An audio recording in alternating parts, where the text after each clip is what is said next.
So now this is a very specific case where technology is used to target women or portray them in in an unfavorable light.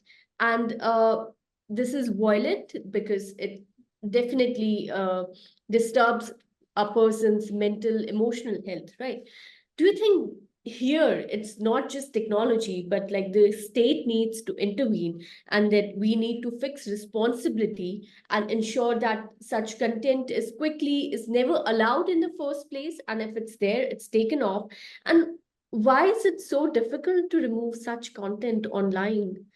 And I would add to the list you make that it's not only about what the harassment that women are currently receiving, but the horrible shame of really strong leaders, not all of whom I was politically aligned with, but still to see strong women leaders feeling the emotional stress adding on to the political stress and the family stress.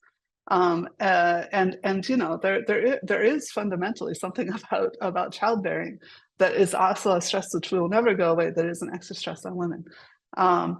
So for example, in New Zealand and Finland, the loss of very strong women there. I would mention Scotland too, although that was a little different case.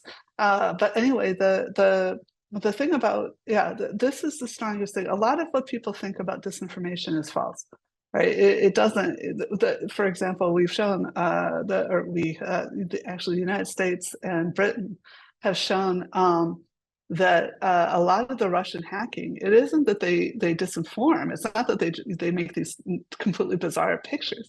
It's rather that they choose messages. So the Western media is required to be diverse, and then they choose the messages that they want to amplify, and they create problems. They even take people from two different sides of society that hate each other and put them to the same place at the same time. There's a case where Russia is able to coordinate protests and create pictures of people then shooting at each other or whatever in America, and then show it on their domestic. A lot of it's for their domestic, trying to keep people happy to be in Russia.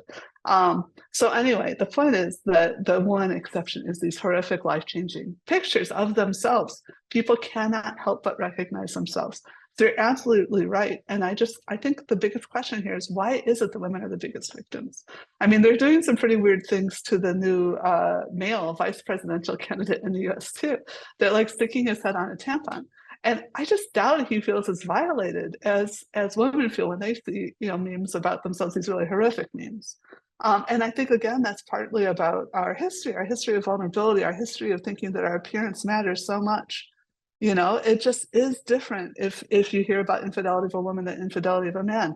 It shouldn't be different, but people, their entire thousands of years of cultural response is different because women were possessions. I mean, it's awful.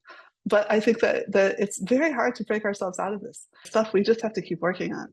And as we work on it, as we fight for empowerment, and as we fight to help women with these problems, as we start making the world a fairer place, and there's one other thing I want to say. I just said, oh, men don't mind if they see images of themselves, blah, blah, blah. That's not true either. There's some women who are strong and they see this stuff and just roll their eyes. And there's some men that are vulnerable and they are hurt. And again, in academia, there's this thing where the men do much better than women if they're married, and women don't. Women don't get any advantage out of being married. And it turns out that the men doing much better, it's all because, in fact, the men doing better in academia, it's all because of this relatively small fraction, like, 40, 50% of men in academia, they have a wife that does nothing else but raise their children, okay? And that the men who have a wife who also have careers are just as disadvantaged as women who have a husband who generally tend to have careers and also have children. So they're in just as bad a place. And you're losing allies if you say this is a gender thing, right? It's really an issue of people that treat their partners as equals, right? And we should hope we all treat our partners as equals. So calling that a gender issue is sort of false, although, like I said, the subset of people who have this beneficial position are the vast majority of male. So you can kind of see both sides.